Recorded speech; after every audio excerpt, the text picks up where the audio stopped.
Hello, everyone, and welcome to this webinar. People are dropping in still.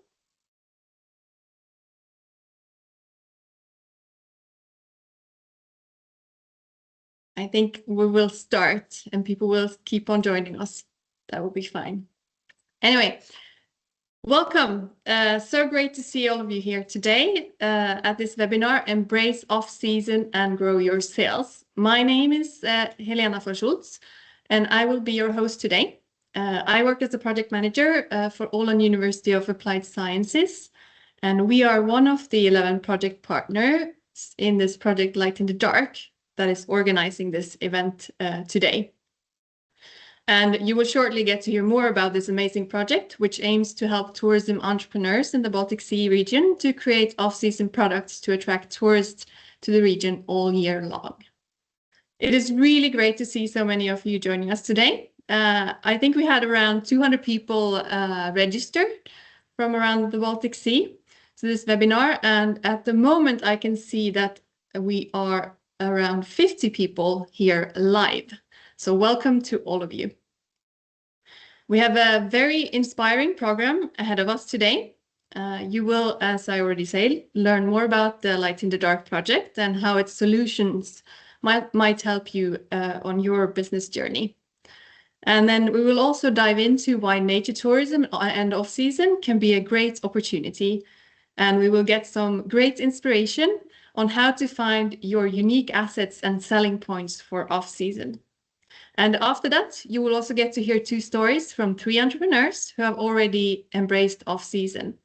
And we will end with this great part on how to start to love selling.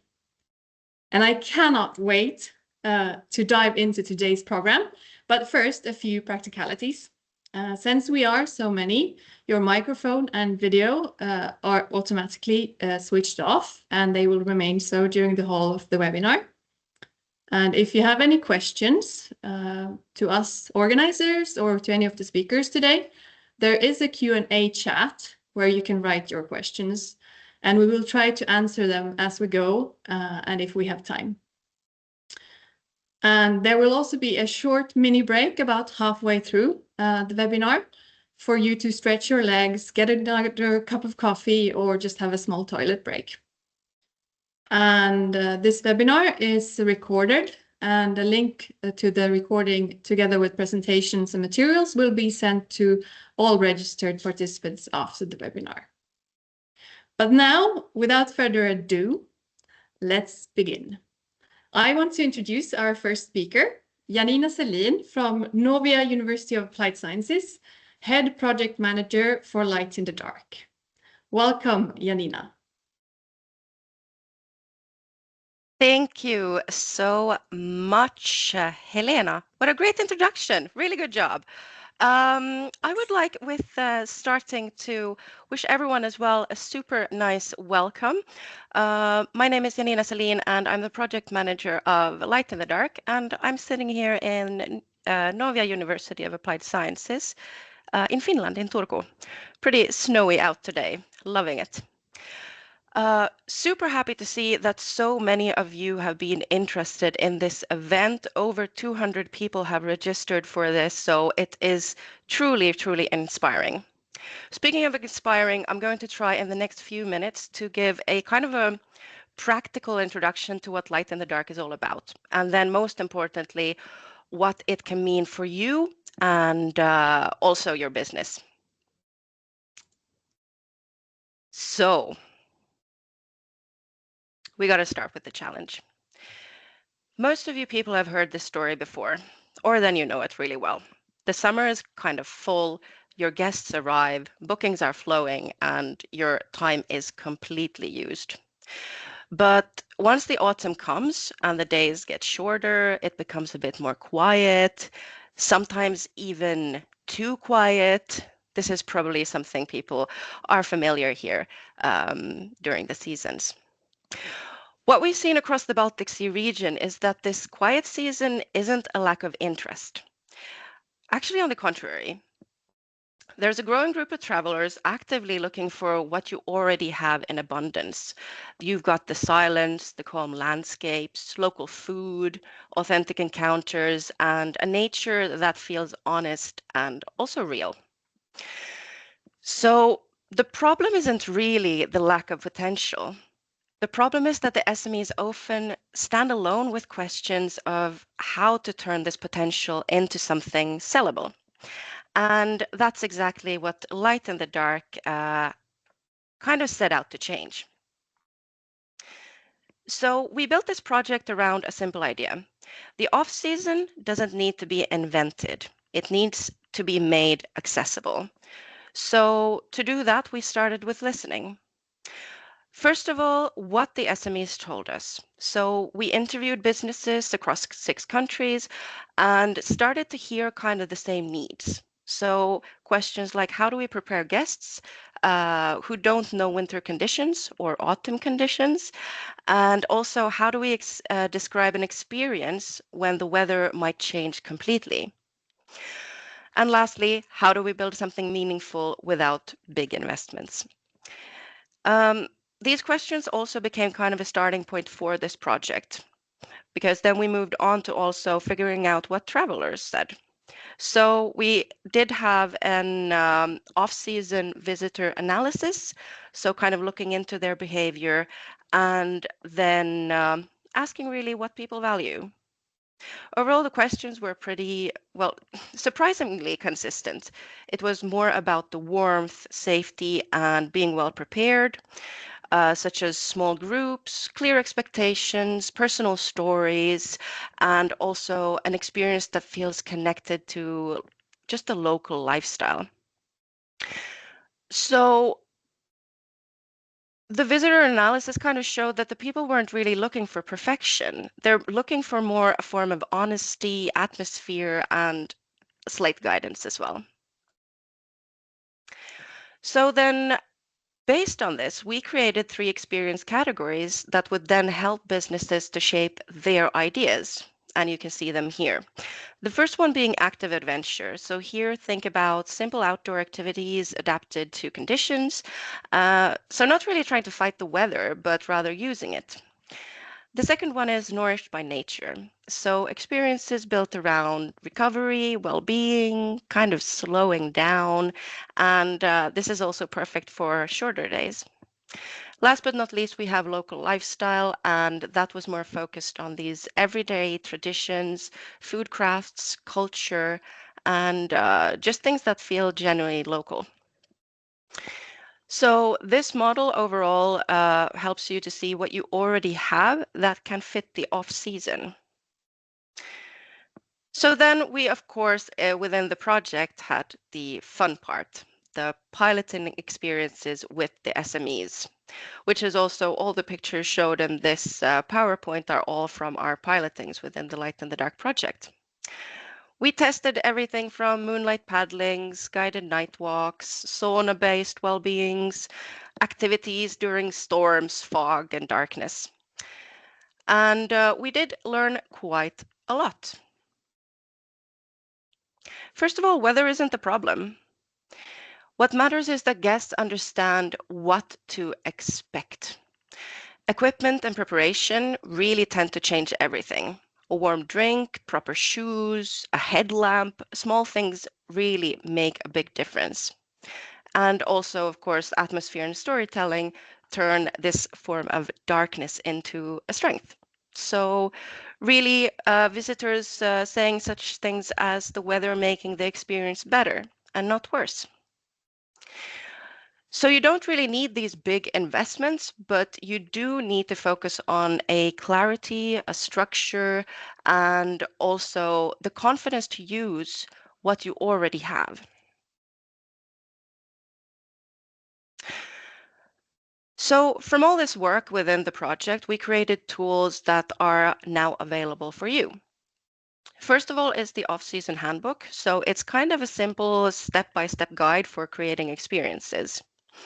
Um, Locked in with this is also a checklist of templates, so you don't really have to start from scratch, but use something that has already been brought up for you.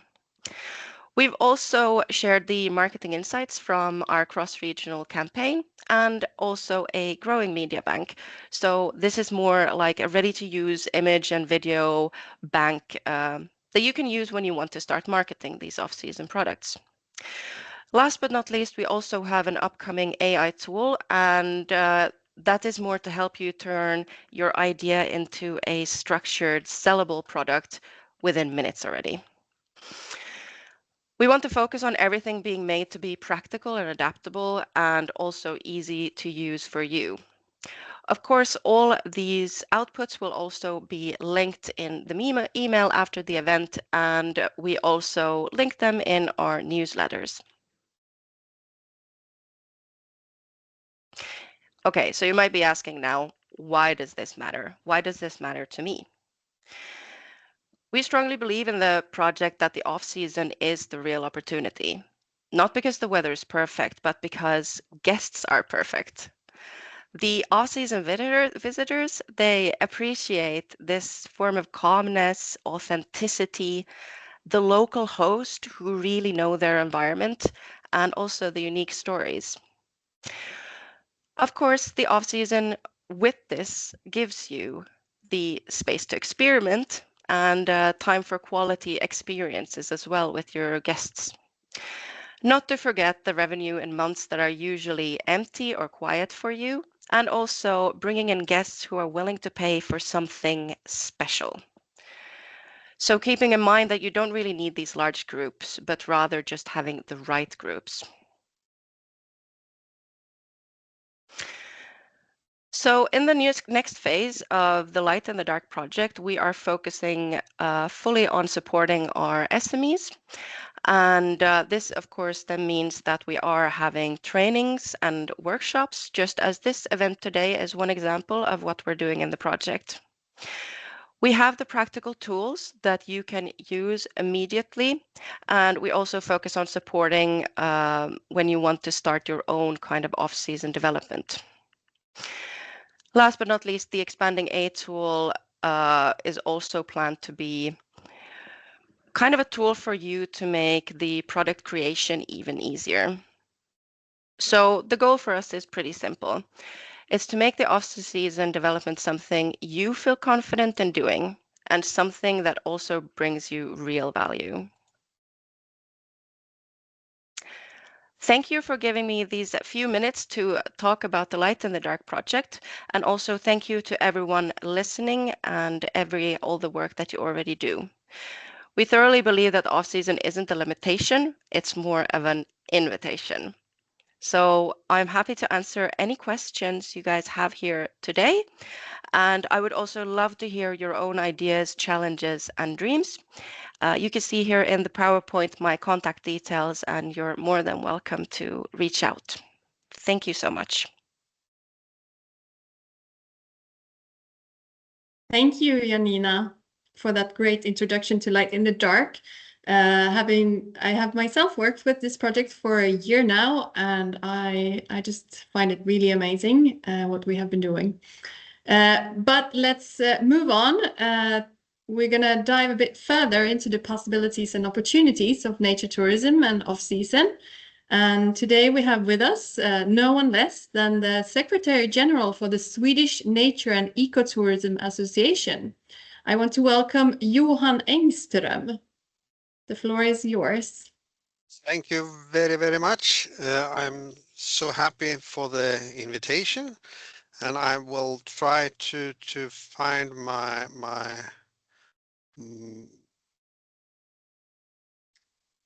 presentation here. Can you see it now?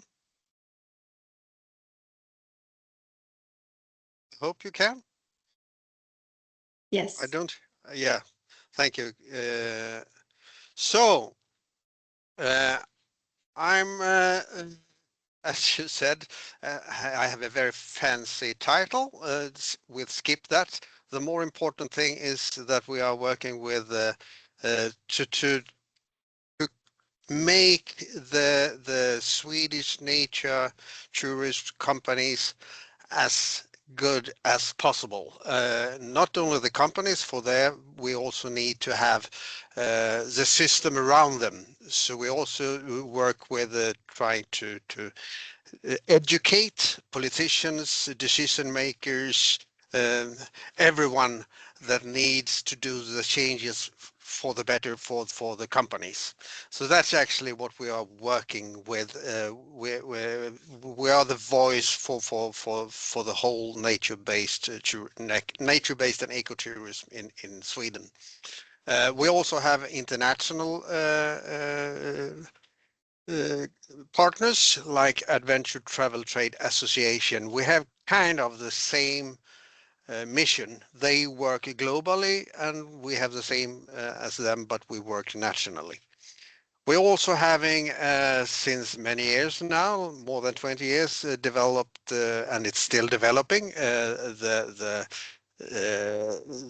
brand Nature's Best. It's actually a system to help companies to become better, to work with sustainability, to regenerating tourism and circular tourism. So it's a tool, so to speak, but it's also a very strong brand. To define nature tourism, I think you all know it, but I think it's important. We are not only talking about the small companies who are having the activities, the guide companies and so on. If you're talking about the nature tourism or adventure travel, the primary reason for travel, then it needs to include all these parts that you see. You need the nature, of course, but you also need the activity and you need the culture, the local society, the food. That is what makes the experience. And coming to different seasons or different times of the year, we in the tourism business around the world, we used to call it, we're not used to, but we call it high season and off season. I think we should be very careful about using these words because it makes the off season more cheaper, and then it will become a discussion about cheap and not cheap. So instead of talking about high season and low season, talk about different seasons or different opportunities, different people who are coming to you because of different reasons. But the guests that we are seeing, we know that want to come, want to travel for the nature tourism, for the adventure travel, what they want, it suits very well, especially not in the summertime when it's everyone has vacation, but all the other times in the year. It fits even during the summertime though, because they want something that they feel that they are unique, something for them, even if they know that there are more people, but still they want to feel that this is for me as an individual in a small group. They would like to experience challenges, and challenges, it's more like an easy walk in the park than climbing Mount Everest, so to speak. It's more like soft adventure challenge. It could be a walk for like 3 kilometers out in the archipelago on an island, a round trip, an easy paddle around in the archipelago. It doesn't have to be hard. That's what I'm trying to say. It should be soft. They also want to experience that they are doing good. Wellness, the health is important, both the physical one, but also psychological, the mental part. They want to experience that they are contributing on the local environment on a positive way. They want to give back, regenerate. So with their visits to this destination, wherever they go, they want to know that they are doing a positive impact in the local society. So not only sustainability, a step further. And they also want to learn something, do a transformation in their experience. So if you got all this together, then you have an experience that could fit any time of year, but you have to be, as Janina said as well, you have to be more specific in informations and how you explain things when it's cold, for example, in the winter time, because of safety and all that. So you have to be more into to explain and give the information on what they will experience, just as Janina said. Here is only one example of dividing the year. We are around the world, we are talking, especially in the northern part, we are talking about 4 seasons. In Africa, for example, or southern parts of the world, they are talking about 2 seasons. They have the rain season and they have the dry season. But in the area where we are and you are, we definitely could use to divide the year in more than 4 seasons. Depending on where you are, you have fantastic opportunities, and I think that Ingela and Marcus from Skärgårdsidyllen will help you out with some very good examples how they are working later on with this. Yeah, it's like could be 8 years now when I worked for West Sweden Tourist Board. We were also there in the coasts of Bohuslän, worked with different seasons and how can we attract people to the businesses in the Bohuslän area. This is a short movie that we made. It's more than 5 years old, but the whole meaning is to both guests from international guests, but mostly the MICE guests. That's meetings, incentive, conference and events. How can we get more guests out in Bohuslän, the coastline, the archipelago during the winter time? It was a concept and still works from October to March.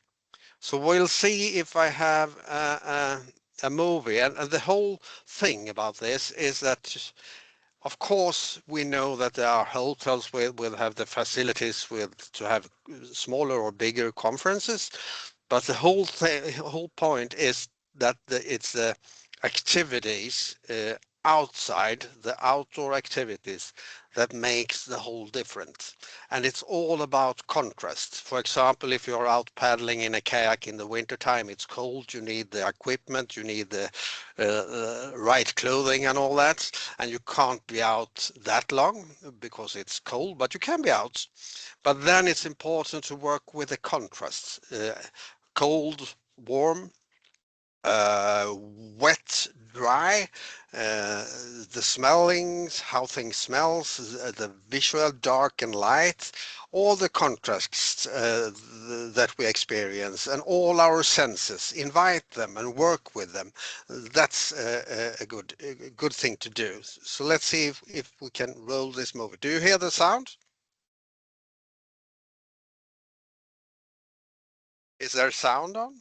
Not yet, No. Johan. Okay. Let's see if you can work your magic. Yeah, let's see if and I'm sorry that the text is on Swedish.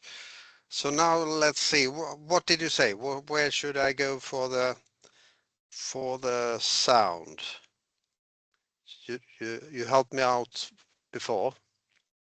Can you please do that again? Du sa till mig att det var högst upp i rutan. Yeah, I Jag understand. tror att den dyker upp när du tar musen upp till den där. Den gjorde det för mig. Jag tror det bara. Nej, det gör den inte nu här. Haha. Nope.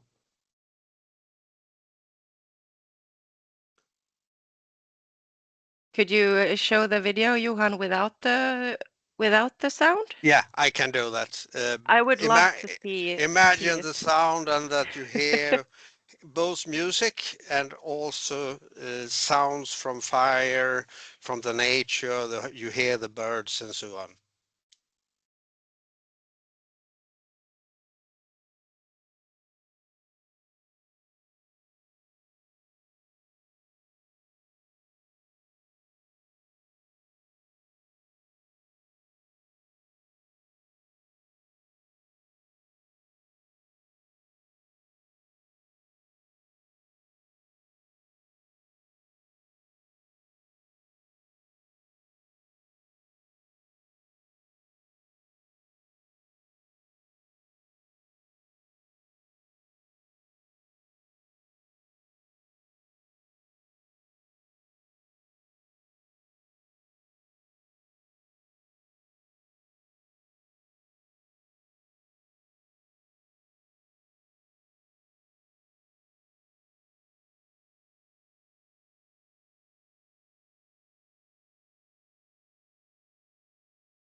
Oops.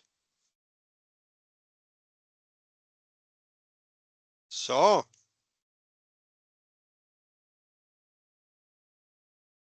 that was a small, just an example of what you can do. And don't forget the mice segment, that customers, it helps you out in your business. It's so easy to just focus on the tourist. Don't forget the mice segment, because that helps you out. They work together, so to speak. Because what you create to especially international guests, it will suit the mice guests as well. It's just some small adjustments in that. Janina was talking about this as well. I will just put some figures. This is from our partner Adventure Travel Trade Association. They do studies every year. This is from one of the recent studies that shows that why should I work with Adventure Travels, the nature tourism, and I think this picture tells it all. What it gives back to you as a company, to the business, and also the local society. So this is actually, for me, the answer. Why should you work with adventure tourists, the nature-based tourism? And reminder then that it's just not only the activity, it's also the nature, the culture, the food that need to be included. So I think you're on it. And also to mention that picture, this is from another study that they the first of the kind that they presented in September, I think it was, that shows that all travelers around the world who are leaving their country on their holiday, 67% are open to nature travel and adventure travel.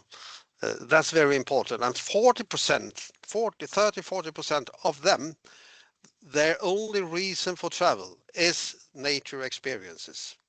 So that's good to have in mind while we are developing the nature tourism in our destinations. But it also has to be tailored the way they want it. It's all about the details. Do all the work, because the difference are the difference. So do the work. It's very important. Some key findings from the report, I think that's interesting as well. And now we are not talking about high or low season or different periods, but we are talking about what they would like to experience. And there you can see in average, they are willing to pay $3,000 for 8 nights. And that's not including flights from their home and to the destination. So it's spending on the destination, which 76% stays at local suppliers. That I think is very interesting. What's also interesting is that Scandinavia, even if we want or not, are one of the places in the world that are very top trending. And we need to have the right guests. We need to have the guests that the destinations need, not all the guests. So we have to pick to create packages, experience that give the destinations the guests they need, not everyone.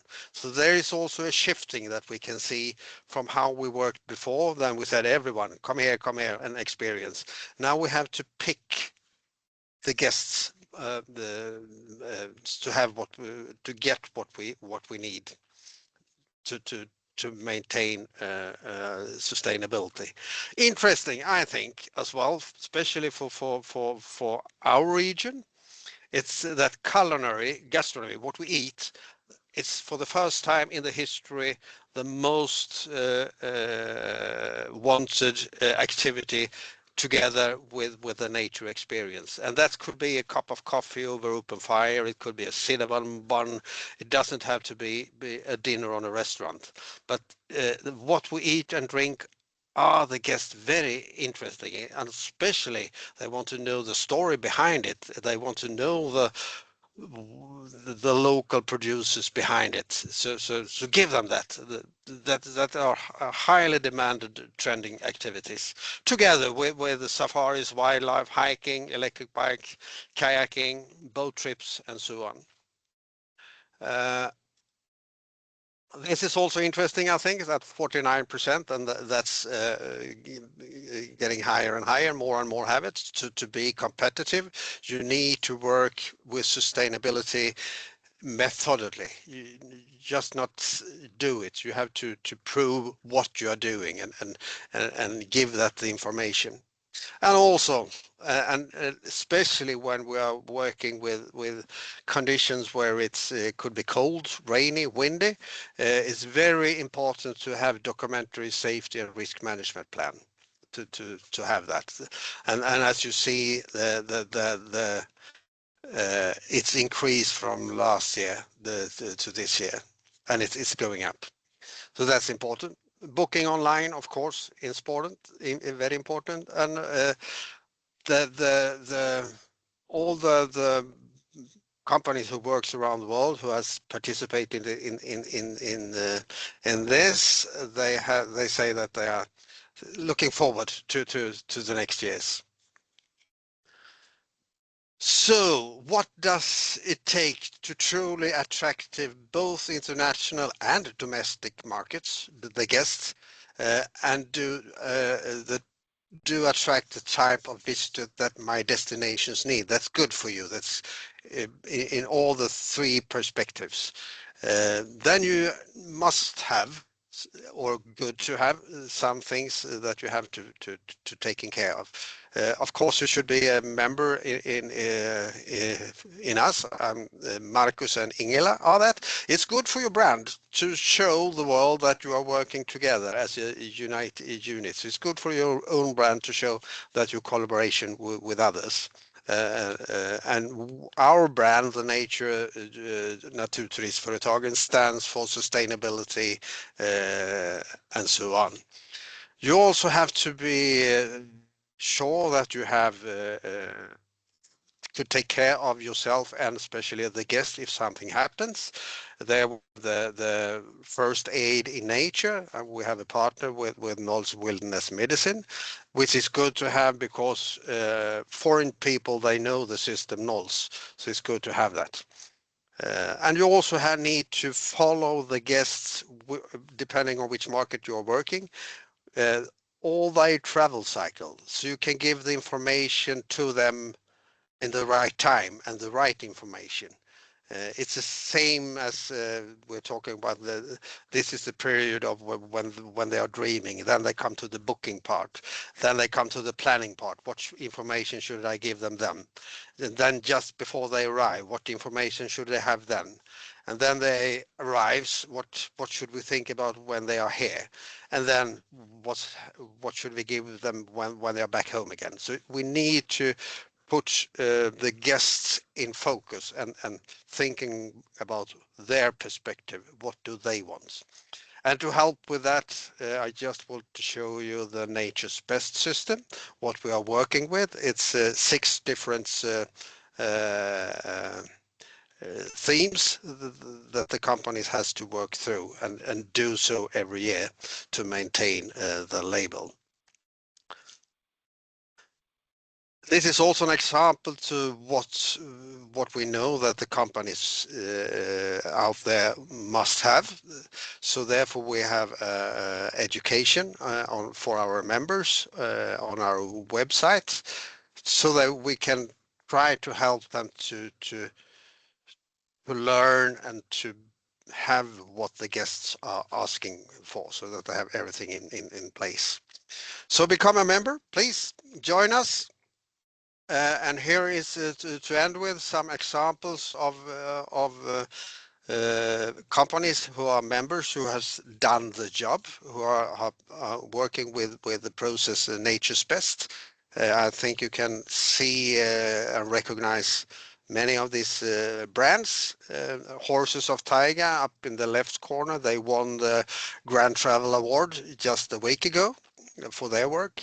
Camp Ripan in the middle up north in Kiruna.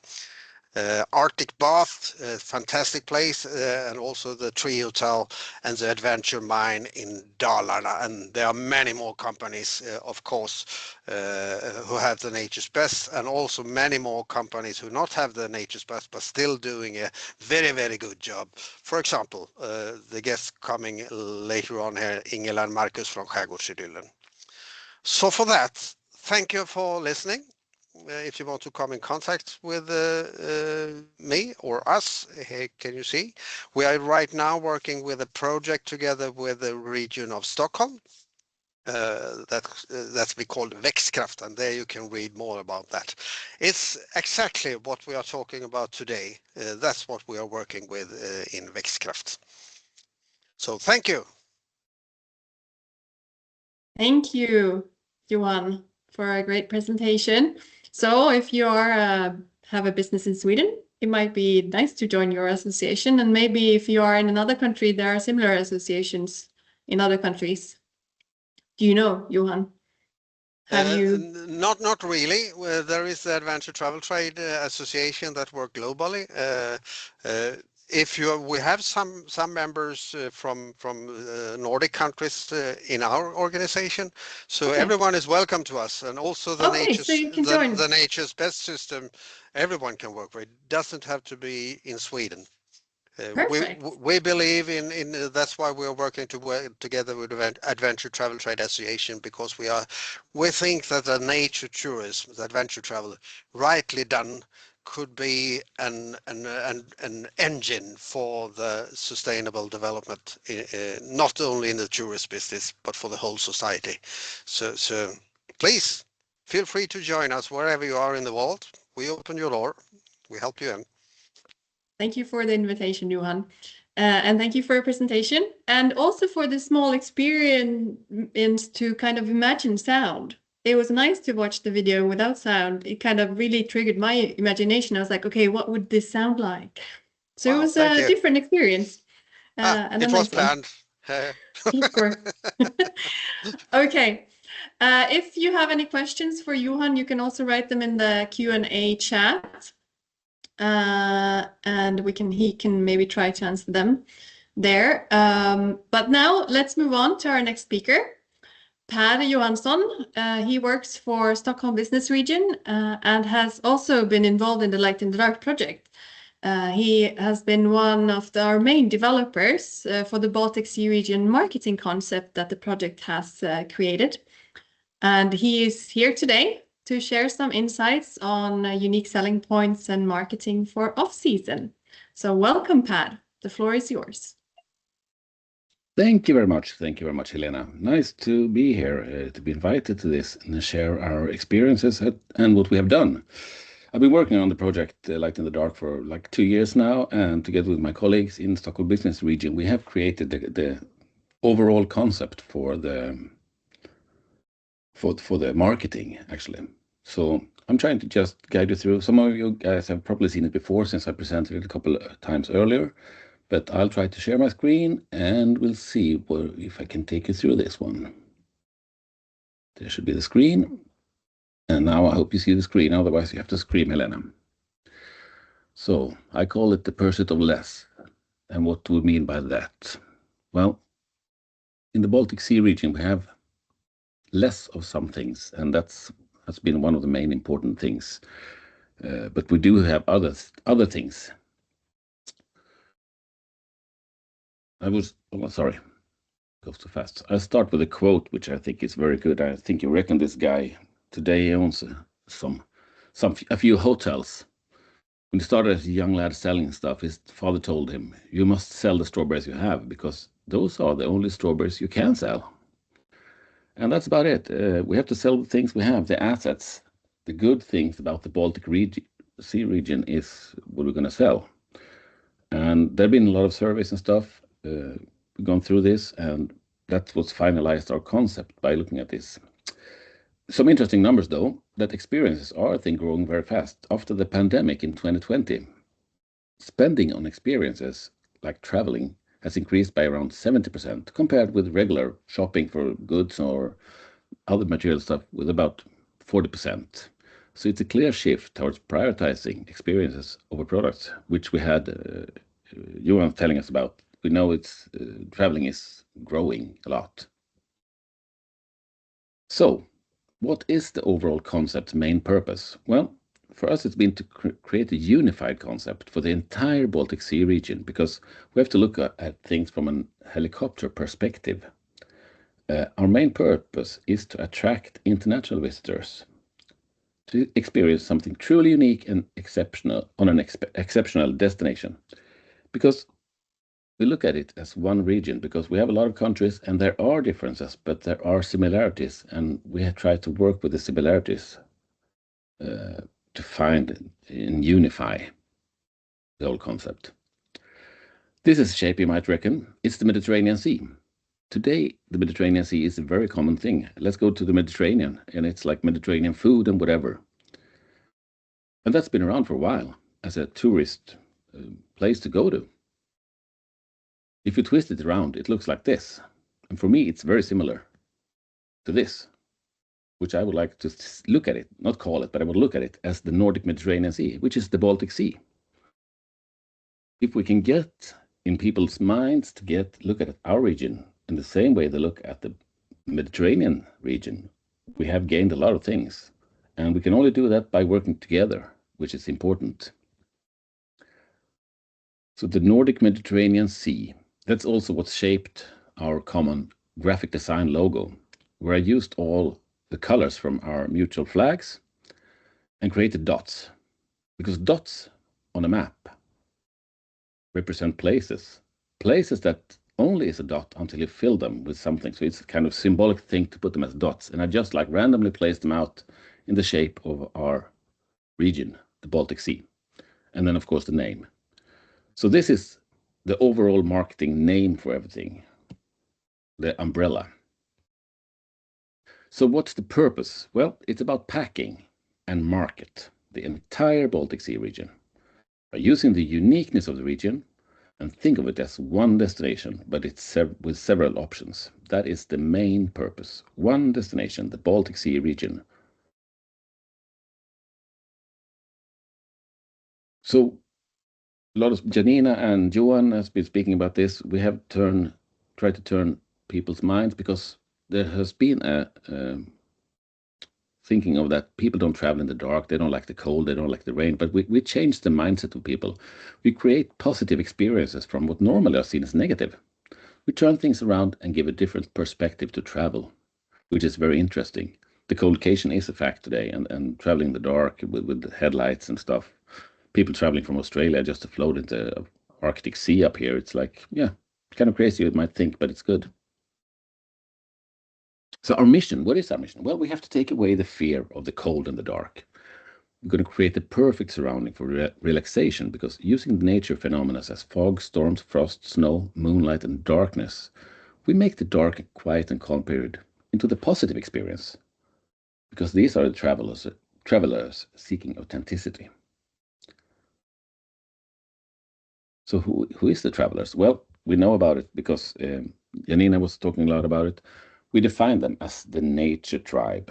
And why do we do that? Well, there are a lot of surveys been showing that people want to go here, what they appreciate and stuff. And from this visitor analysis, which was one of the basic things we did first in the project, was saying that this region is a nature-based destination, attracting travelers who seek experiences in natural beauty, authentic engagement, local culture, and a deeper understanding of the environment. Well, then we have the nature tribe, of course.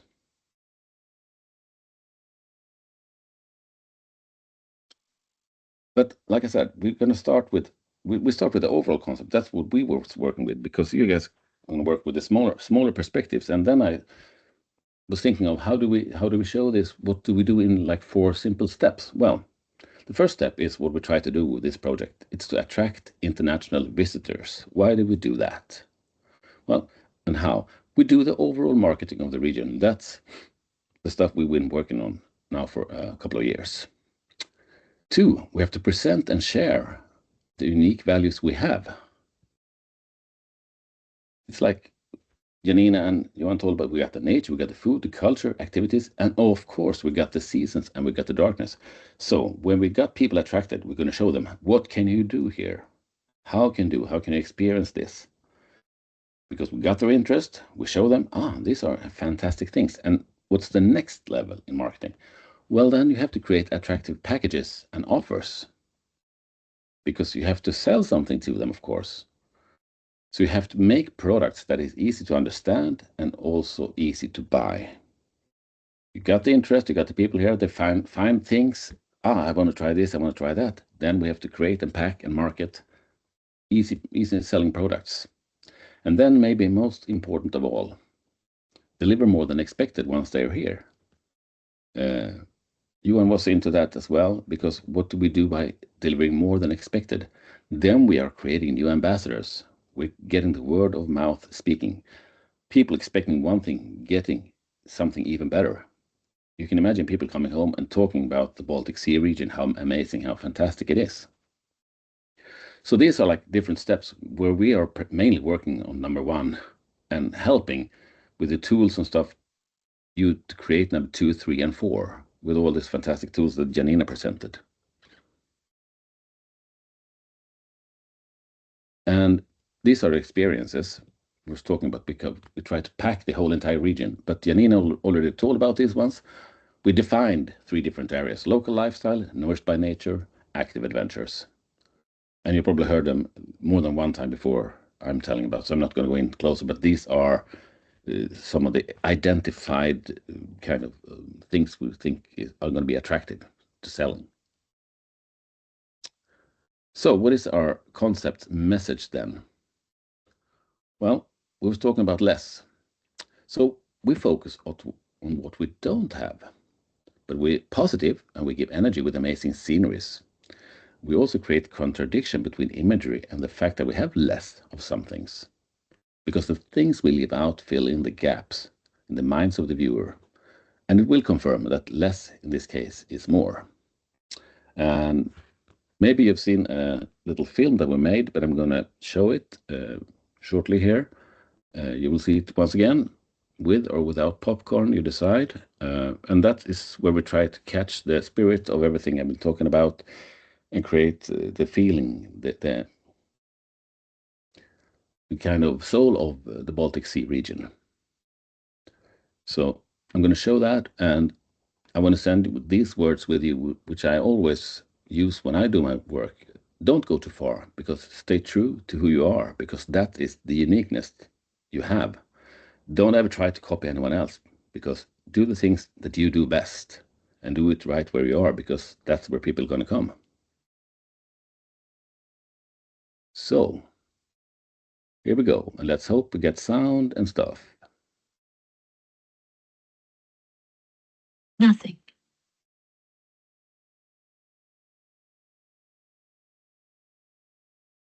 Less. How about getting less on your journey? Because we don't have much of some things up here in the north. Almost nothing.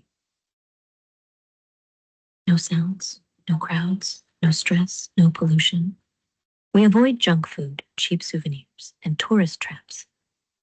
Here, we don't escape from the heat. But on the other hand, we are nothing less than fantastic, silent, solitary, breathtaking, delicious, beautiful, adventurous, smiling, authentic, welcoming, true, sustainable, affordable, natural, cozy, healthy. The hidden secret. We are your next destination. We are one destination, but with several options. In the Baltic Sea region, you can experience culture, adventure, food, silent activity, or just breathtaking nature. We have everything when you're looking for nothing. We are the destination where less is more. The Baltic Sea.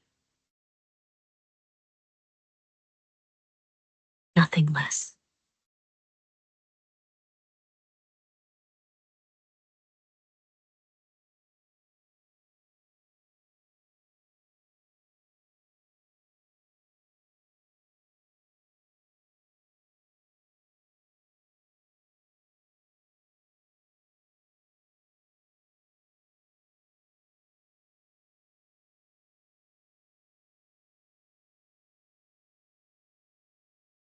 And that was it. Thank you, Per, Thank you. for that great presentation. Nothing less.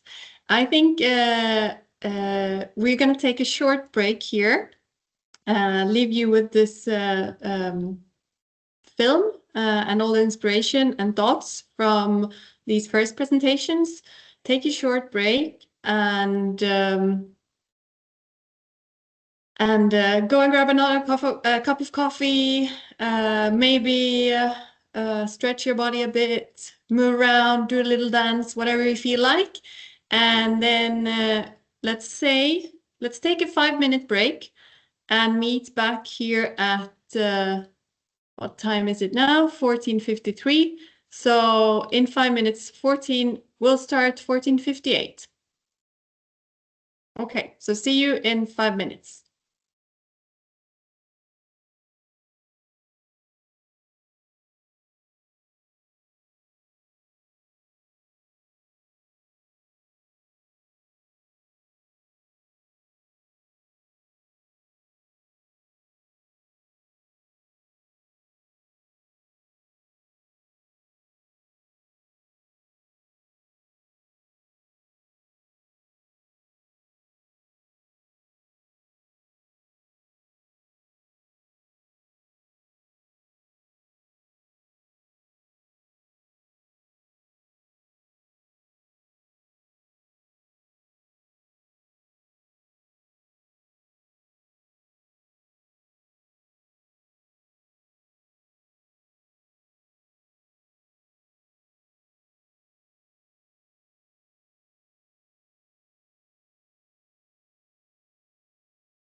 Okay, let's see if people are coming back from the short break. I think so. I hope you had a nice time. Maybe someone did as the woman here on the picture, had a short meditation. Wouldn't be a bad break. Or a cup of tea. Welcome back, everyone. I hope you are ready to get even more inspired, because now we will travel to the Latvian countryside, where you can enjoy a slow off-season experience full of taste and culture. With us today, we have Karina Lemberga from Eskatavoju. I hope I pronounce it rightly, which means I cook. Did I pronounce it right? Yeah. Which means I cook in Latvian. And you will tell us what happened when you partnered up with Wilson Production, another company, and created something wonderful together. So welcome, Karina. Thank you very much. Thank you. I hope I can do everything what I need. Sec. This one and this one.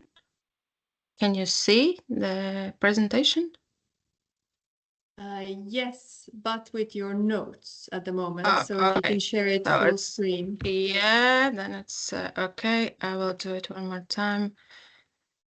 They can be said that I can do it without my notes, but that's okay. I'll do it like this one in a second.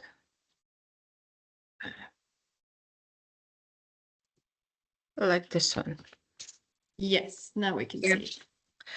Okay, so good afternoon, everybody. And my name is Karina. And actually, I should be together today with Zane, but Zane couldn't reach us in this place. So I'm now alone, but that's okay. Zane will be together with me in my feelings as well. Actually, thank you very much, Pierre, about the presentation, what was before about Baltic Sea region. I was so amazed about that, and I'm happy actually to be next after this presentation, because we have something very nice what we can add about this story. And our story name is Where the Culture Meets Taste and Slow Experiences by the Baltic Sea. Okay. And every story has a beginning, and our story starts in Upesgriva, in a very small historic fishing village, and it's just hours drive from Jūrmala, the place where's the airport. And here lives Zane's family, as you can see in the pictures, and the name of the place called Rūķi. And it's an amazing place, and it's just 3-minute walk from the Baltic Sea beach, the same lovely Baltic Sea, and where it's the same, the sandy and very quiet beach, and great, and it's very great for peaceful walks, and you can connect with the nature. And actually, we always recommend to every guest as well, and everybody who is coming to come to this place like half an hour before, that you can enjoy walk along the sea. And this is home of Zane's big-hearted family, where they live and create their holiday memories together year-round. And here's the most important thing, that always everyone who is coming here is very welcome by Zane, and she's always greeting everybody with some welcome drink. And it's in a winter time, it will be It will be like a hot juice drink from garden apple juice or berry juice. And in the summertime, it will be some cold sparkling lemonade. And she's always making lovely small baked cheese sandwiches. So this place is very cozy, and of course in the picture you can see the cats, the one of the cat as well. They are household hosts, so if you are coming to the Ruotsi, then you will always meet them as well. And after the place comes the people, and these are us. It's me, Karina, with the blonde hair, and Zane with the dark hair. And the story begins that Zane one day called me and said that she's having a good feeling and good idea that our brands will work perfectly together. And I said, okay, it sounds fantastic. And actually, our shared success comes from the harmony of values, what we have together. We understand each other, as you can see in the picture as well. We're having a lot of fun together. And we very complement each other. And we are doing a very good work together. So this, and what is what is really important for us, both of us, is the values that family love and warm. And our tailor event always are treat like a home gathering. So every guest are very welcome. When you're coming to Ruotsi, then Zane will meet you. She will show you where to put the coat. She will tell the story about the house. I will give you some welcome drink or some house-made snack. And, in such atmosphere, always conversations just flow naturally, and we have a lot of joy, smiles, and laughing as well. Okay, and here we have that we tailored together, like we put together two brands, Wilson Production, which is the culture. They're working with the concert and theater things, and my brand is Taste, or called Es gatavo in Latvian, or I cook in English. Actually, it's like two different brands what we put together, but still we keep our own styles even when we are working together. And you can recognize our brands as we are working together, as actually we are working separately. Our values and quality stay the same. So I will start with the culture. It's called Wilson Production. And as you can see in the picture, Zane's husband, on the biggest picture, Zane's husband, Martin Wilsons, is an actor, and he's very well known in Latvia. And actually, he's very well known across different generations, and he is already like become a mark of quality in Latvia.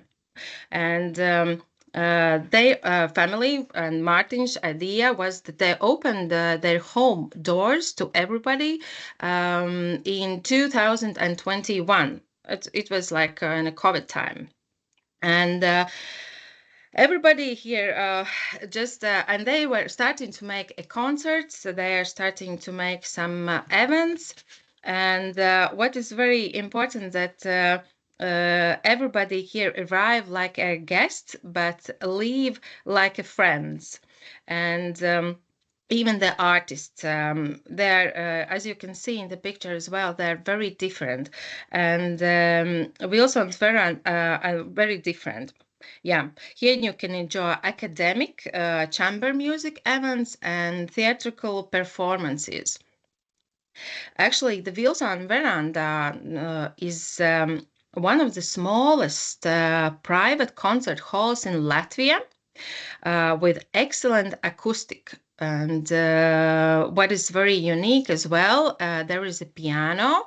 It's about 100 years old, and it's still, the sound is very brilliant. As you can see, the professional pianists are playing on it. And so here, the guests can enjoy an exclusive concert with very, very private and home-like atmosphere that is possible actually just in such a place like a family home. Every concert has designed to create a unique atmosphere and sound, featuring top-class Latvian musicians and internationally recognized artists. Actually, for example, the pianist might be perform a concert in a hall in China for thousands of listeners, and following week he can play exclusive concert in Wilson's veranda. So you can understand this thing, and every guest is part of something really special in this place.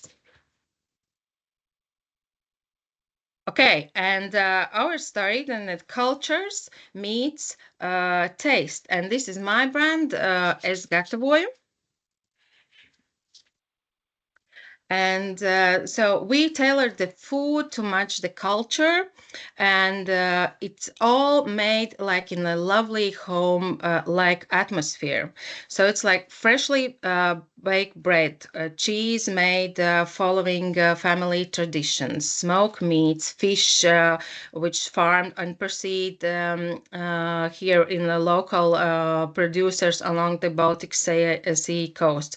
All the products what I'm using as well, it's coming from local producers, and they are what I really love, that the job what they are doing is really from heart, and they are respecting the traditions, carrying a culinary heritage. But what is very important, that the product what we really get is reflecting already modern Latvian flavors. So the food will be modern. It will be I like to make very brave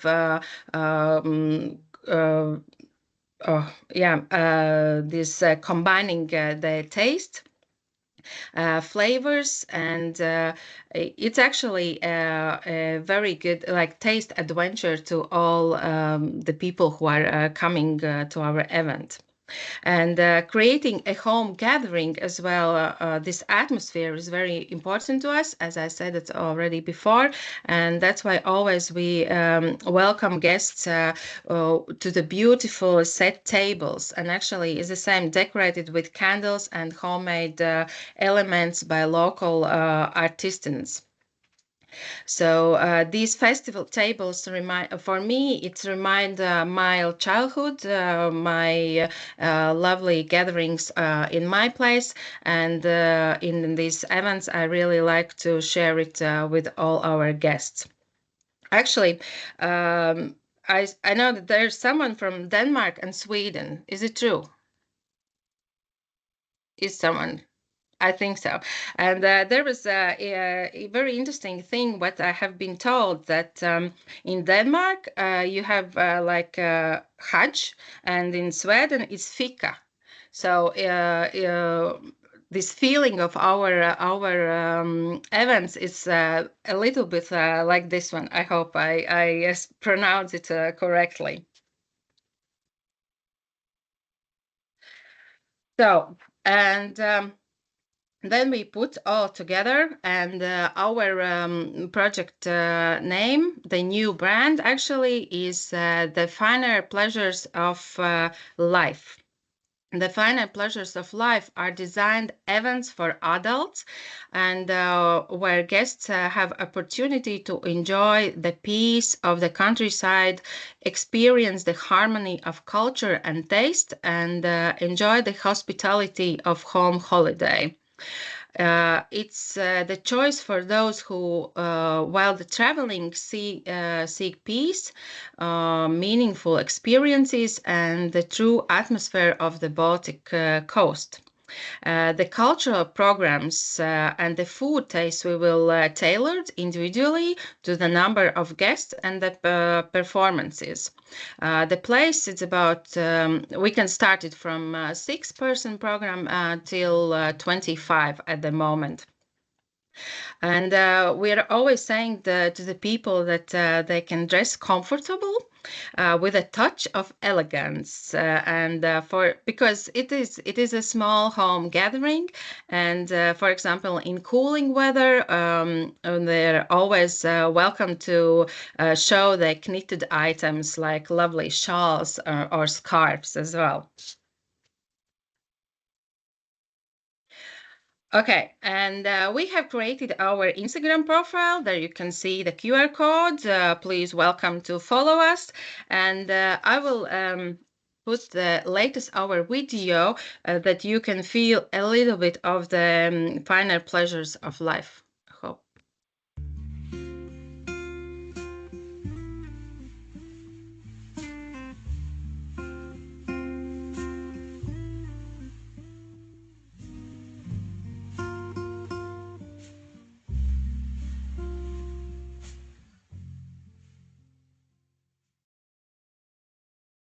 This very, very small video.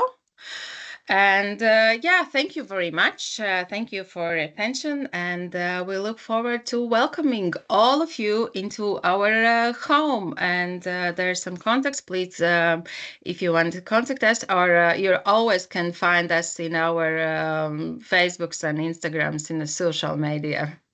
Thank you very much.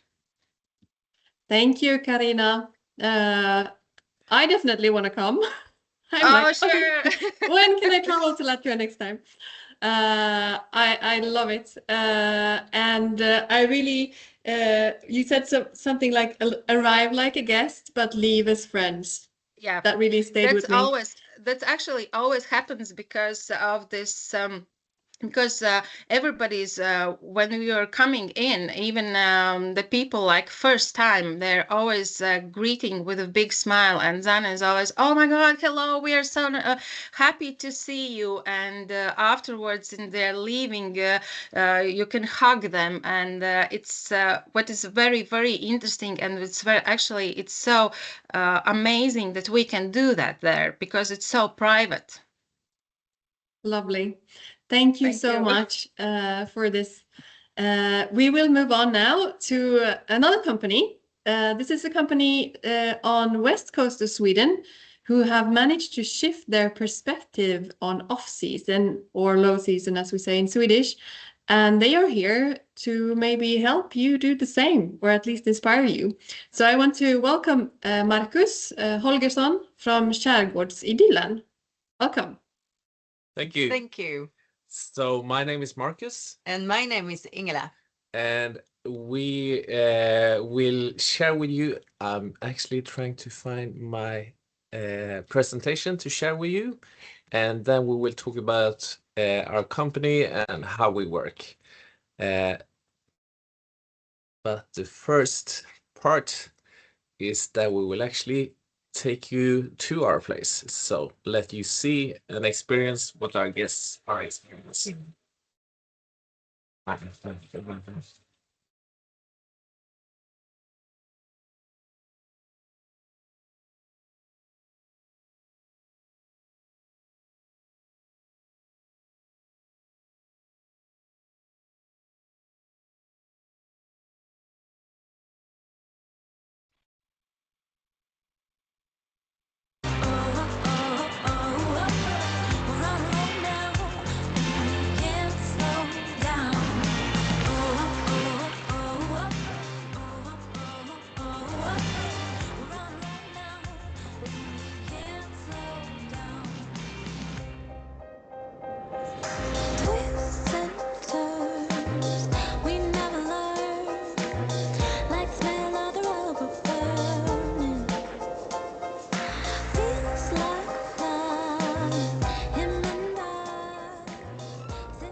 So, Oh. oh.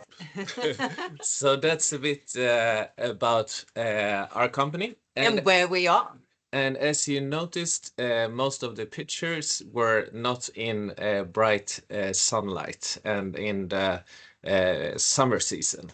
Or the peak season, as we call it. Yes, and so basically what we're doing is a family-run picture or family-run company, as you can see on the picture.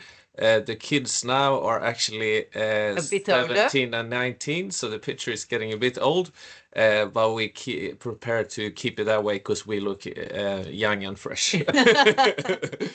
But we do basically offer kayak and outdoor activities, soft adventures for families and visitors from all over the world. And our main goal was to create a company that we could live on, and that was a full-time job all year around. And that was back in the years of 2011. So now it's been actually 15 years. So we have succeeded with that part, you can say. So in order to achieve a full-time offering, you need to have a full-time season. And to have a full-time season comes with offering activities all year round. And as we spoke about earlier on this seminar, there was a discussion about low season and peak season and high season and so on.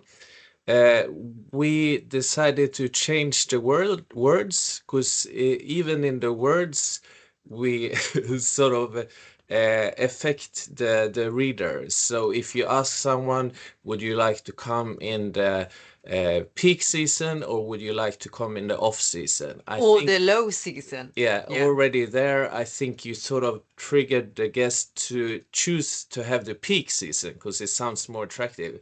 So we changed the words. So instead of talking about peak season, we talk about quantity season, which is in the summer when everything is open. We offer guided tours 6 days a week. We try to take 1 day off from the guiding. But then we also talk about the quality season. And the quality season is what we define September to May. And the reason we use the word quality season is that the pace slows down, there are less people around, you have more time with the guides, you have also opportunities to experience activities that we only offer this time of year. And that could be like the sunrise or the sunset tours. We're having a small algae that is illuminating and cold baths, of course. And in the beginning, we wanted to offer ice skating on the ocean, but it was just the 2 first years we had ice on the ocean. So then we find out, but the ocean is open for kayaking. And that's when we started to go kayaking all year round. We just had to get good security thinking and special equipment and get to a bit more knowledge about the area. But then we set off with it. And this actually already started from the beginning. From the beginning, but even before we started the company, because this started with us moving up here and living here full time. Because we moved up when our kids were 1 and 3 years old, and many people experience the coast only in the summer seasons. And then, you know, when the end of the summer is, people set their alarm clocks and they know 8 months from now the summer is back. And then you end up spending most of your life waiting. So we said, let's find a gold nugget for each month. So we always have something to enjoy and always have something to look forward to. And also something to offer. Like in September, we're having the start of the lobster season, which continues, of course, in October, and so on. So the recommendation is basically to look into your own business, but also look into your own lifestyle and try to find, you know, if everyone finds some favorite activity or favorite thing about each month, you will start, you know, collecting these gold nuggets, and you can, some of the gold nuggets maybe you treasure for yourself, but some maybe you share with others, and some you share in your company.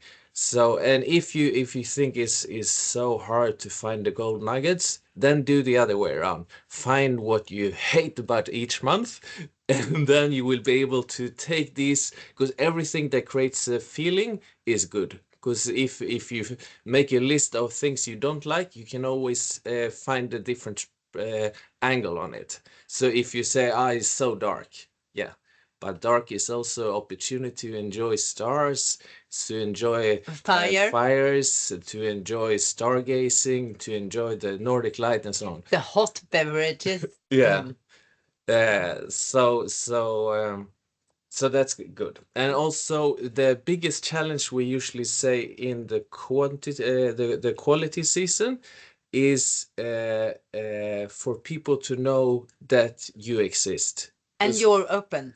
Yeah. But the benefit on the other hand is that you basically have very little competition, and the benefit is that all the people that ends up in our area, they want to do something. And now people in this area, they know we're always open, Yeah. and we're happy to take on guests. So it's a win-win. The hotels and so on, they're happy that they can have something to offer, and we're always happy to Yeah. cooperate. And also, we do this as full time. And of course, if possible, we would like to work Monday to Friday. And therefore, we also offer a weekday discount during the quality season. And actually, that attracts some. Yeah. Yeah. So that's a bit about the quality season. But we will also like to take this last 2 minutes, I think we have, to share some tips that we have, found useful, or, that has identified how we work. And one is, of course, to do things that you love. If you do things that you like or enjoy, the guest will see it straight away. And also it will be no challenge to, get better at what you like. So to find things that trigger you is a good thing. And also, it's very good and nice with cooperations, especially this time, because as we normally say, we have the best colleagues, but it's just one. Okay. So working with others, it adds a lot. And what we say about this is that it should be easy. So as soon it start to get like a pile of papers you should read and sign, then it start to get a bit hard. So we want to make it easy, and actually with the heart. If you trust someone, they will trust you back, and that's the best way to work. And also, we arrange a paddling film festival this time of year, or actually in 1 month from now, we arrange a paddling 14th. film festival, and 32nd there we March. invite all our colleagues. And when we mean all our colleagues, other people might have called them competition, but we're such a small business, we think everyone is colleagues with each other.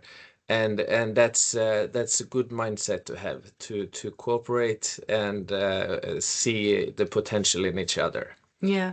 And keeping it simple is a matter of when you do your packages, it's good to keep them simple. You might have this idea about making a bonfire, making a food from scratch, going out kayaking, paddling, and doing all these packages.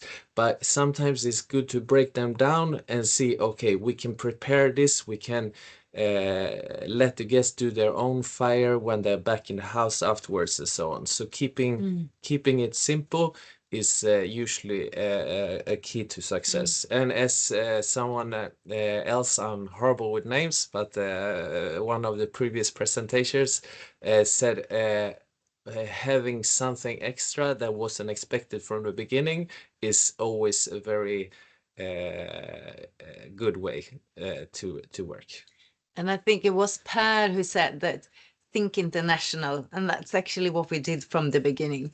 So we translated, we had our homepage in Swedish and in English from the beginning, because if we wanted to attract guests, then we need to think broader than just Swedes, because if you think international, you have a bigger market, you have different vacations, holiday days and things like that. So so that we really recommend, and also it makes life so much more interesting meeting people from all the world, I would say. And also when it comes to create like packages and things, you need to have patience. So some we noticed they make a package and they go for it for one season and then they say no, it didn't work. But we have found out that it takes mostly 3 years, or 3, 4, 5 years before it works. So you have to be patient and think in the long term.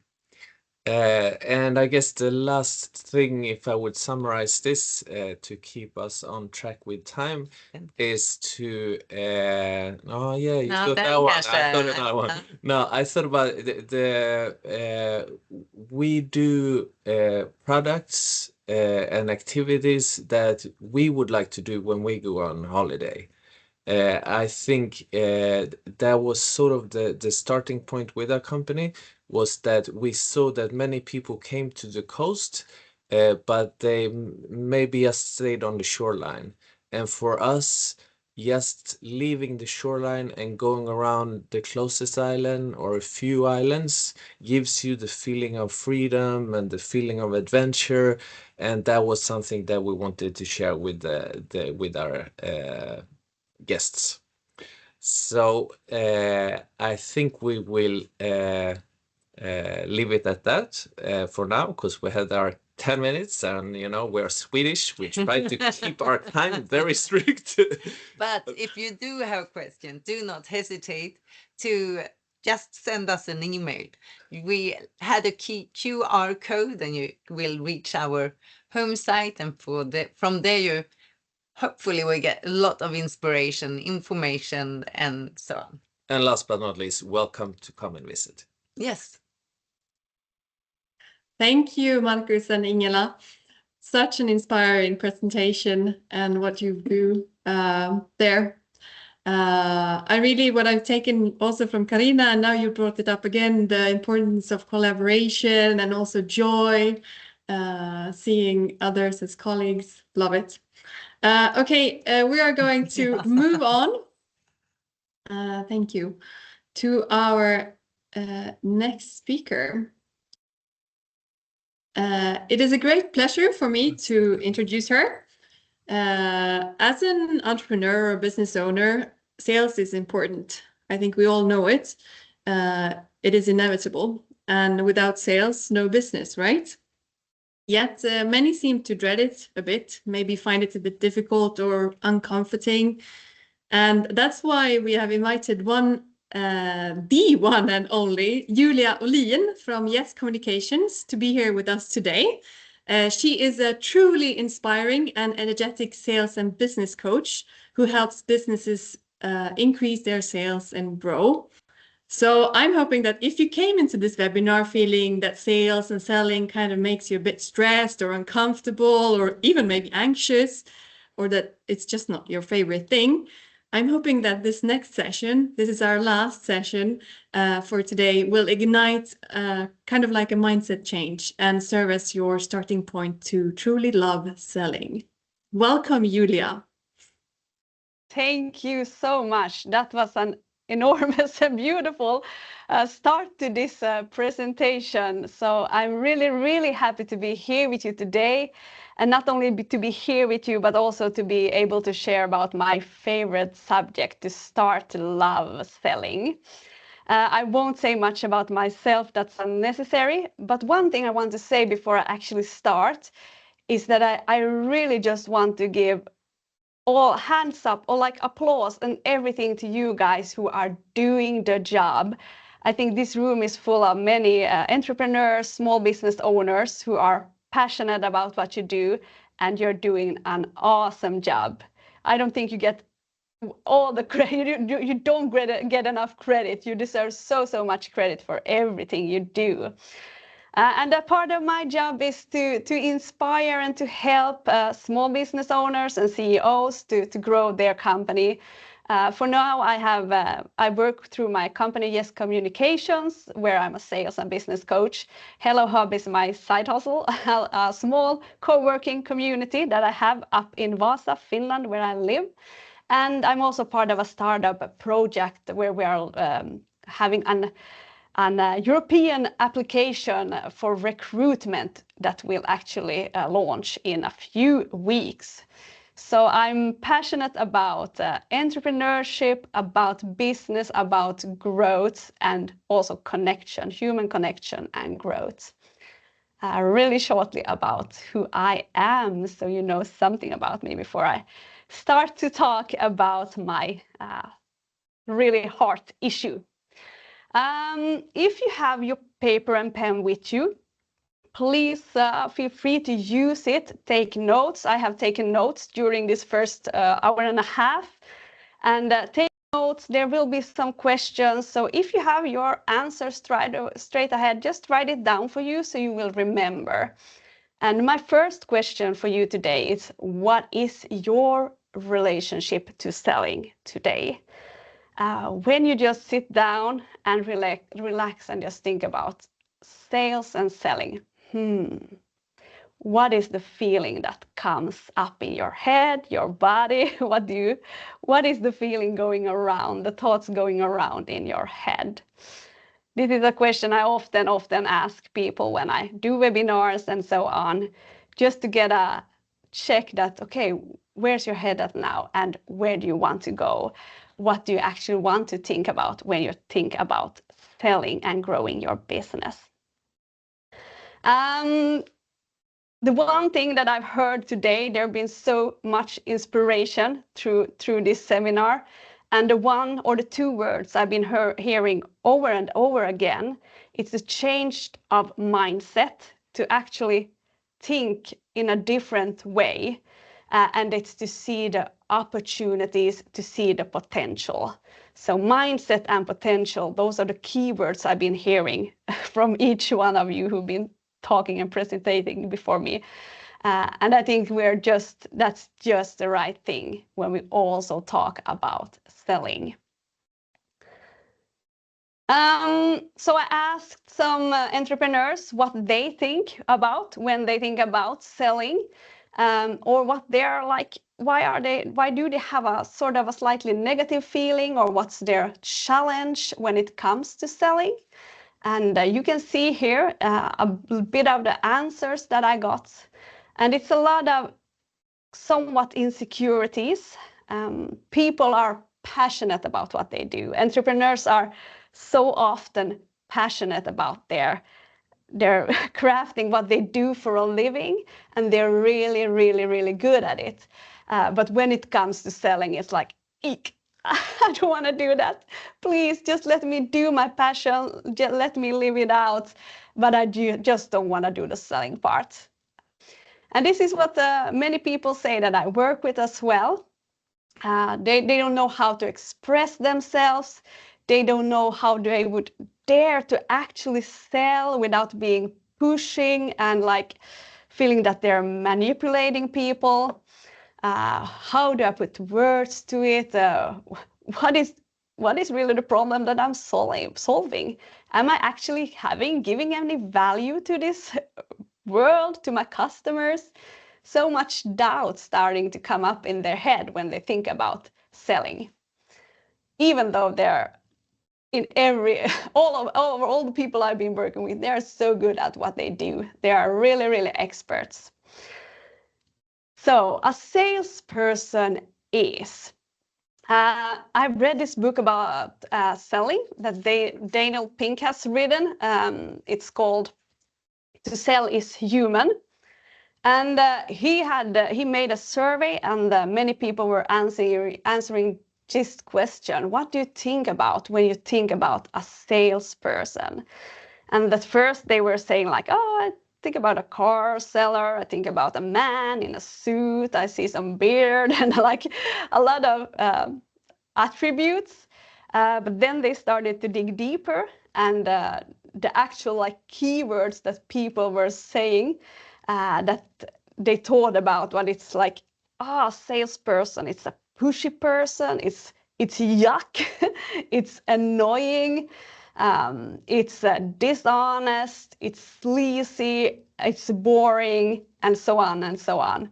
So many words were really like negative words that were the first thing people were thinking about when they're taught about a salesperson. And with that in mind, of course, no one of us wants to feel like, I'm this boring, yucky salesperson. I don't think any one of us want to be in that place.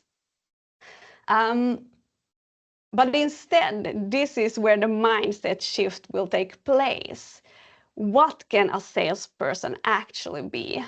I think for me, what I want to give to you today, or the question I want you to actually think about is, what are the keywords you want to use when you think about a salesperson? And even more, what are the keywords you want to use when you think about yourself as a salesperson? So I will ask some questions about that, and you will feel free to answer them, to take them with you, and to actually start to think about this in a more active way. And this is like ... because you are the person to fill it in. What is actually a salesperson for you?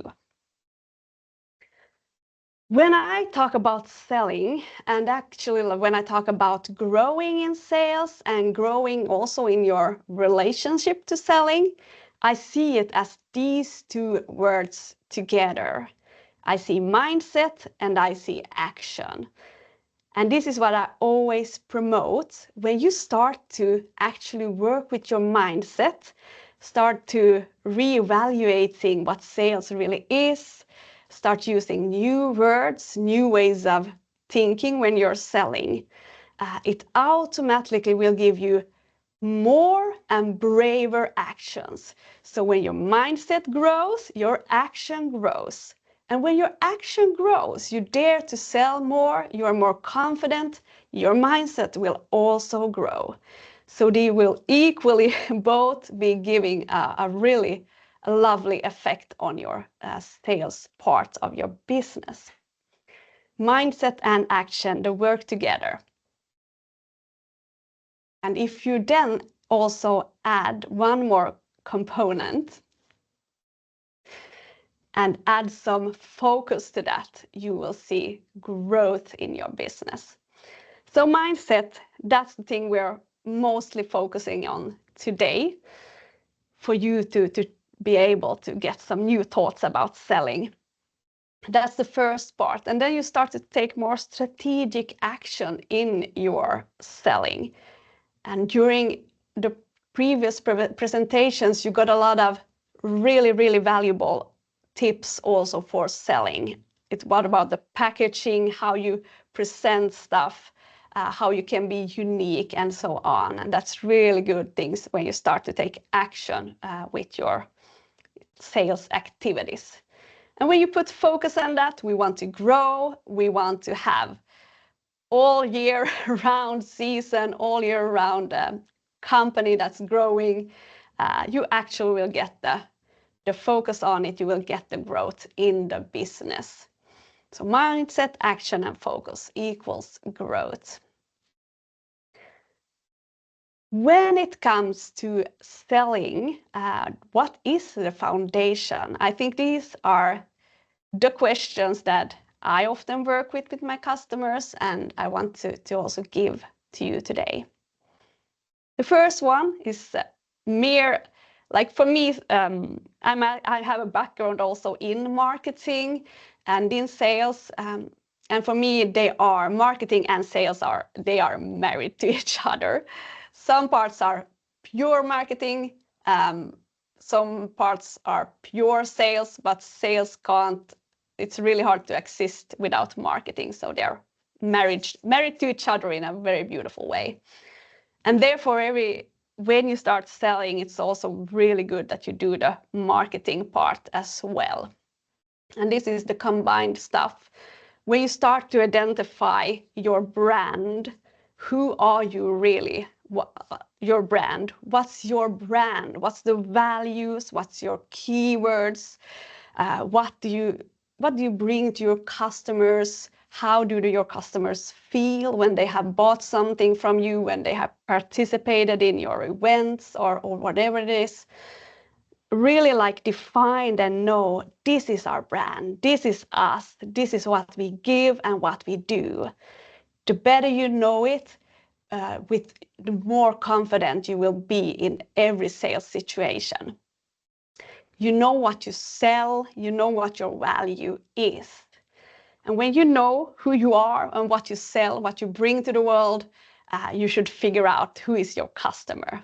Who's my key customer? What are their needs that I can actually give something to?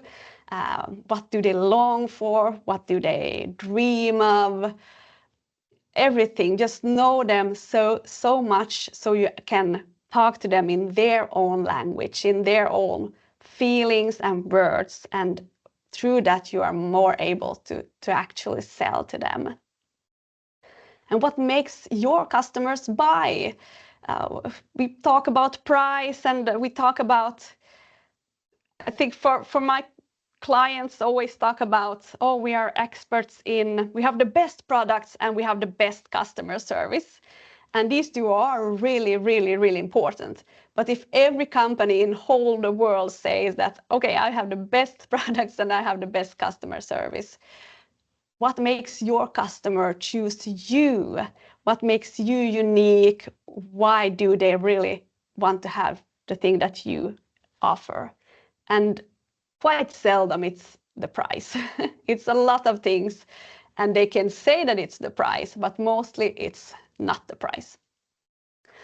And what are your goals in your business? Where do you want to take it? How much do you want to grow? In what way do you want to grow? And what's your plan to actually growing your company? What do you want to do step by step? What do you want to test? How can you develop something new? How can you make these packages that are really easy to buy and all that stuff? Make the plan and stick to it, try it out. The things that work, try them even more and even better. The thing that doesn't work, ask yourself, why didn't it work? And then move on and try the next thing. So that's the foundation for starting this selling process and think more actively about selling. How can you stand out? How can you be unique? This is the question I just will give to you. No further thoughts about it, just important to always have in mind that people want to buy from someone, not just anyone. They want to buy from someone with a heart, with a soul, someone with values, that they can feel that, yeah, we are aligned in this. So how can you stand out so your customers will see you and choose you? If you have paper and pen ready, feel free to write down 1, 2, or 3 sentences. When you think about yourself as a salesperson, and when we leave those yucky words behind, all those negative words behind, and you start to think about yourself, okay, but I'm such an introverted person. How can I be a good salesperson? Start to analyze, okay, I'm a good salesperson. Write this down. If you don't do it now, do it later. I'm a good salesperson because I'm present. I listen. I understand.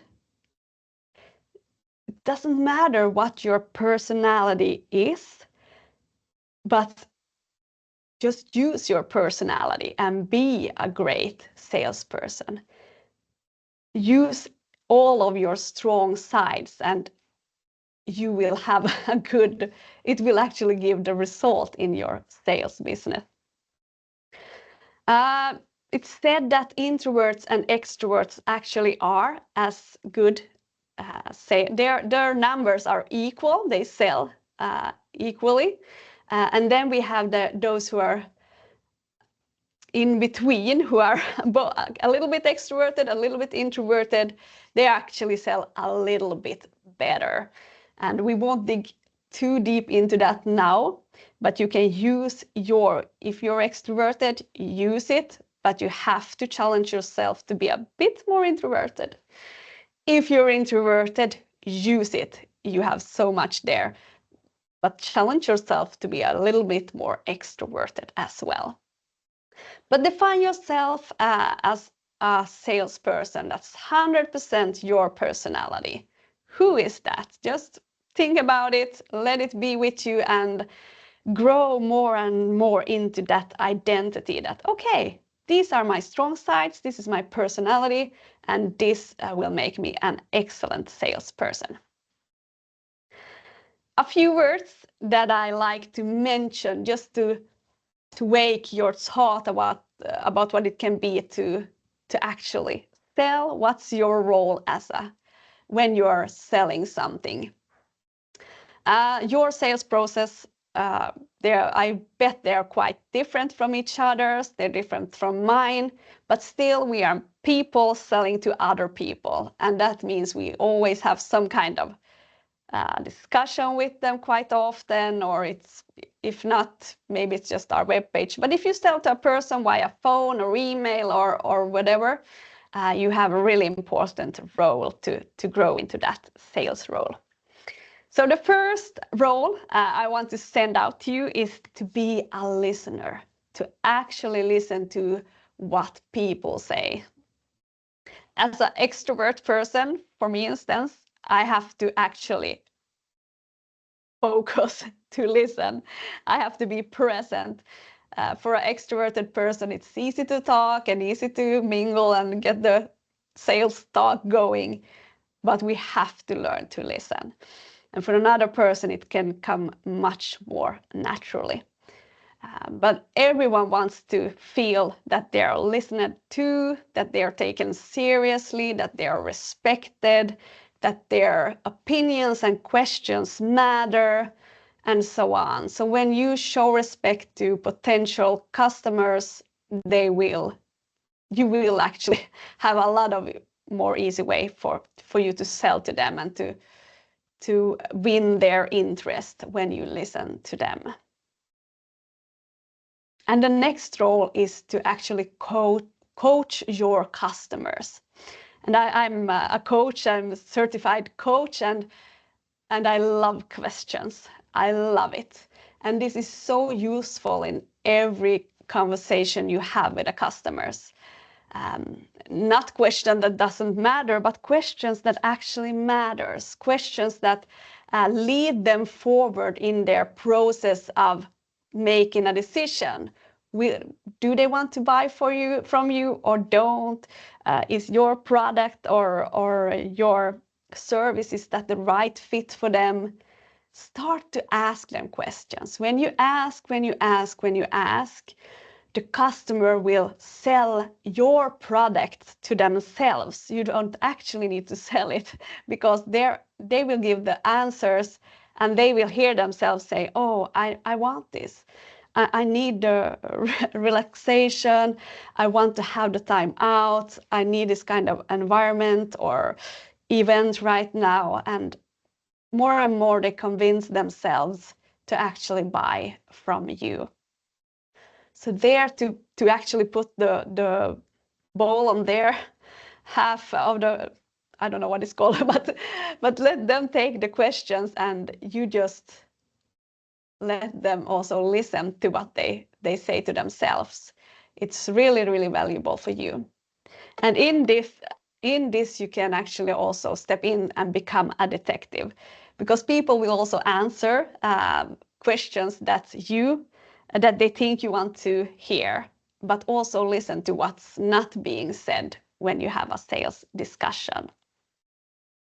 As well as being a leader. And this is the thing that people actually have most, it's the hardest one, to actually lead a person, to take the person from A to B, to make them, to help them make a decision, to help them actually say, yes, I want to buy, or even no, I don't want to buy, but lead them to a decision. And it's really good to actually be a little bit brave here, a little bit bold, and ask people, do you want to buy? Is this a good suit for you? Should we put out the papers, or whatever question works for you? But to dare to lead people to buy from you. From this, I want to ask you, what is your sales superpower? One word that you would define yourself with, 1 or 2 words. My sales superpower is that I am. And you can answer your own, your own question. When it comes to selling, you also have a journey to go to start loving numbers. Selling and numbers goes hand in hand. It's something to do with the numbers that you actually get triggered of selling more. You want to see the numbers get up, get up, get up. So I want to really encourage you to also start to love numbers. What do you measure today? Is something of it irrelevant? Do you measure stuff? Do you measure how many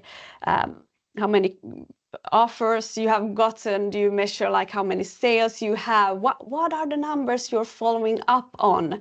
What are the numbers you should start to follow up on? And what are your key performance indicators in your business? This is my favorite quote. How can you achieve your 10-year plan in the next 6 months? And this one creates so much creativity and new ways of thinking and doing business. What can you do to actually expand maybe a little bit faster than you have thought before? There can be some really good things out there when we open up our mind and actually see, wow, this can actually be tested and developed in a totally new way. And I want to give you, just to encourage you to make a list of your sales activities. Sometimes when it's slow in sales, we start to feel like, I have done nothing, I haven't sold, what's wrong? But it's really good to actually write down everything you do so you can encourage yourself, say, I have been doing a lot. And then again, when sales start to come, you can look back and say, yeah, I've done the work. I've been actively selling in the way that works for my customers, and now it's paying off. What do you do today with the sales activities? What comes easy for you? What gives the best result of all the activities you do? And what do you want to start to do? For what kind of sales activity would actually gain you? And make a sales plan, stick to it daily, weekly, monthly. Put it down to paper so you know that what you want to do when you have sales time in your schedule, when it's your weekly, for instance, sales time, you know exactly what to do. Make a plan and use structure as well. And this is the numbers, you have a system for your CRM, for your KPIs, you have the plan, and so on. I think I will, you can read this afterwards as well, but people buy from different reasons, but all the reasons are some kind of emotions. And when you think about your customer, identify what are the reasons they buy from you. What are the feelings that they get from buying from you? Always, always, always be a good person. That's a really known quote, and I just love to put it in here. Always be a good salesperson. That will pay off again and again and again. So dare to think of yourself as a salesperson. Dare to be brave when you start selling even more and more and more, and you will suddenly find yourself loving sales and loving numbers and loving serving and helping your customers. this is a reflection for you, one thought or one action that you want to take away from these slides and my minutes here, something you want to try or something you just want to put down to paper. Please feel free to do that. And I would love to connect in any platform. If you would like to as well, feel free to reach out. Thank you so much for letting me talk about selling to you today. Thank you, Julia. Great. I think I already told everyone that you will get these presentations afterwards. So you will have these prompts that Julia had in her slides. You will get them. So you will be reminded if you didn't have time to write them down. So you can work on it afterwards as well. We are coming towards the end of the webinar, and I just wanted to invite Janina again.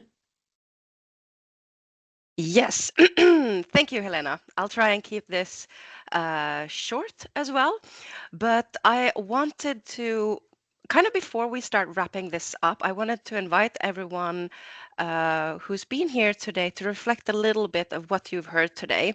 So on every slide that you're seeing now, you can see a QR code that takes you to a super short Mentimeter. It's just 2 questions. So you can scan this QR code with your phone, and I will also put the Mentimeter in the chat on Teams here right now. If you're watching the recording, you also have the possibility to answer the Mentimeter for this week. So good luck with that. The 2 questions are, what are your key takeaways from this webinar? And the second one, what kind of action are you now inspired to take in your business? So a bit of also feedback for us and also to get your brain a bit working. Overall, I would like to thank everyone for being here today and definitely everything you're already doing as entrepreneurs, hosts, guides, everyone who has been speaking here today as well. Storytellers, I love them. So before we really start closing this, I just wanted to maybe leave everyone with a bit of a simple message. You already have everything you need to succeed in this off-season. We've heard it quite a few times already today with some really, really good examples, but I wanted to bring you back a bit to what we discussed earlier in the webinar. So from the SME Zone visitors that we have been in contact with, they do talk a lot about how the atmosphere is a lot more important than the perfect weather. Your customers aren't really looking for the big adventures. They want the clarity, good preparation.